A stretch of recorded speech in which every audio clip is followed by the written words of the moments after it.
Welcome to Wisdom Inspired, a podcast designed to help high achievers to eliminate burnout and overwhelm.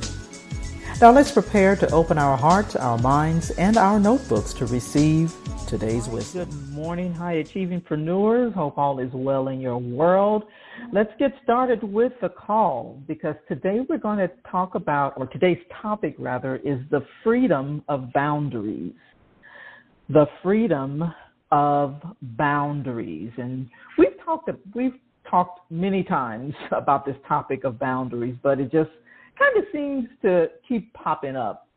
And so I wanted to start with this quote from Brene Brown that says, "Daring to set boundaries is about having the courage to love ourselves even when we risk disappointing others." I thought that was a great quote to kind of jump things off. So a boundary is defined as a dividing line. In geography, a boundary is that which marks the end of one property or jurisdiction and the beginning of another. In interpersonal relationships, a boundary is what divides one person from another so that each have separate identities, responsibilities, and privileges. A boundary creates necessary space between individuals. Healthy boundaries define expectation and show respect for others.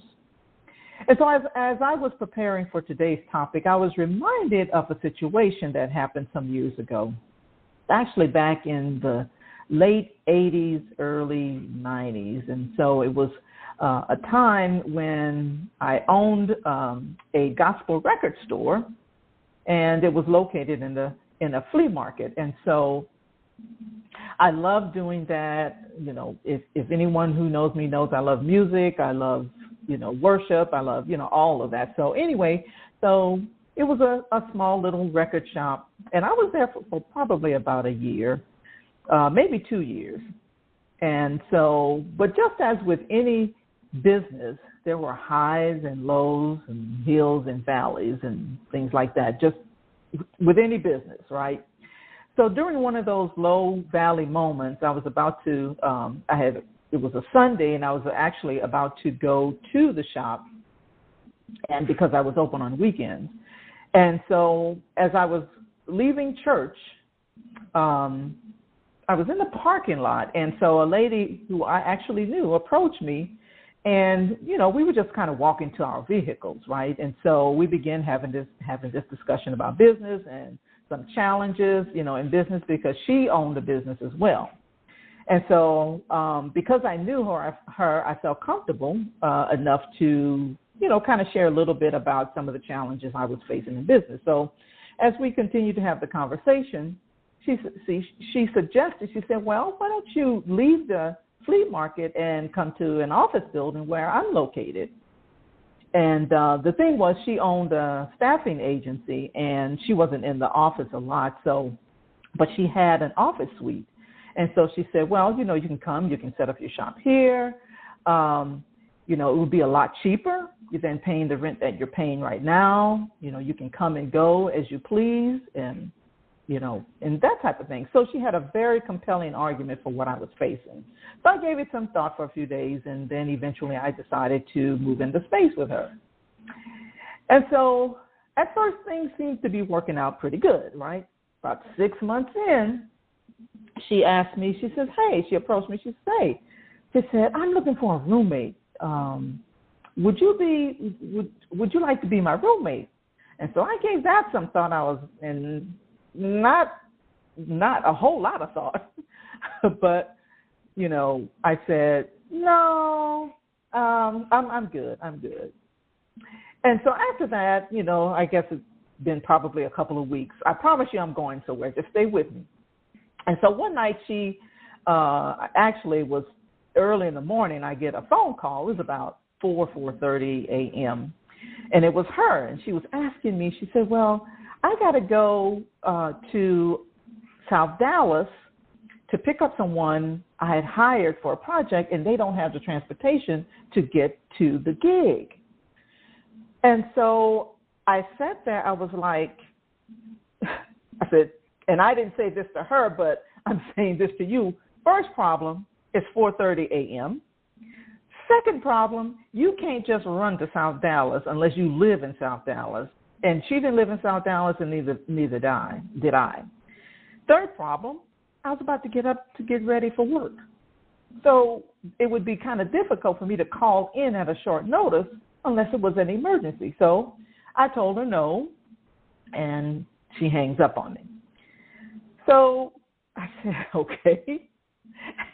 So she, I guess she worked it out and called someone else. So a couple of days later, we were both in the office. I went in her office to say hello, ask her how things were going.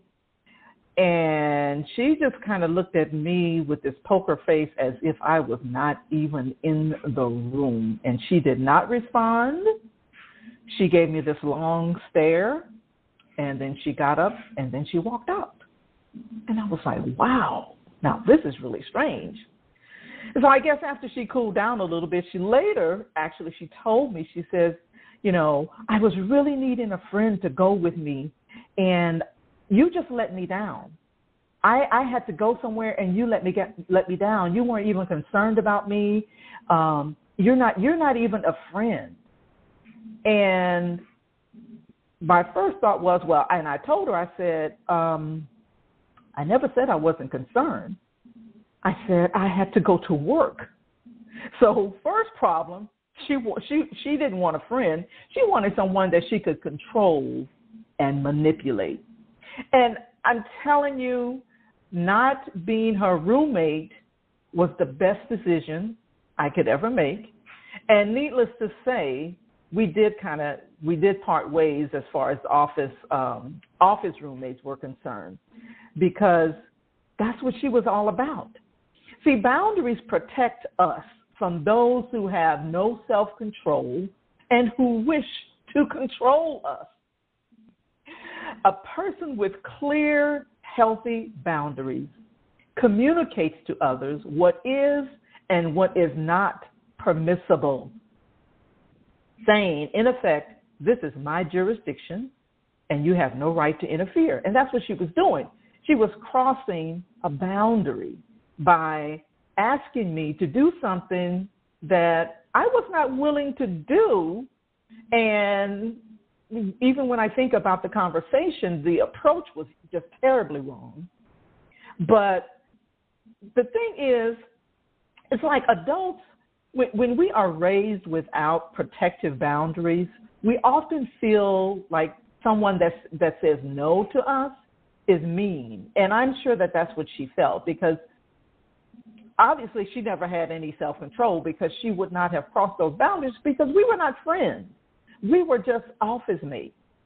And so I don't know exactly what her issues were. I'm not here to try to diagnose some psychological, thing with her or anything. But clearly she had a problem with me saying no.